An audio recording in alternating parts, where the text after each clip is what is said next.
All of this is especially shocking in Guntersville because the police chief tells us that the average number of murders every year is 0. Renata DiGregorio has been working on this all day and joins us now. Renata, what have neighbors been telling you about what happened?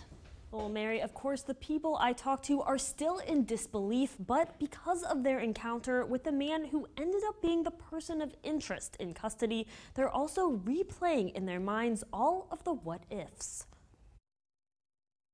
Murders each year in Guntersville, 0. So the community around Mulberry Street is trying to wrap their heads around the double homicide and 2 death investigations in one day in their neighborhood. Caught me off guard, like I wasn't expecting anything to happen over here, especially in this neighborhood, you know. It was hard for them to sleep, especially after a few people had a strange encounter. So he came back and sat on my porch and just talked to us for like an hour, and then he left. It's just weird how the timing was, you know. Turns out it appears to be 30-year-old Christopher Chambers, the person of interest in custody. It's important to note this difference. He is not the suspect and not facing charges related to the murders. But Dustin Moore is still on edge. It's kind of scary because you kind of feel like maybe he was scoping out the neighborhood before anything happened. But like I said, you don't know if he was the one that done it or not. But since he's the main suspect, you're just kind of like, what if that would have been a different situation, or what if you could have done something different to prevent something from happening?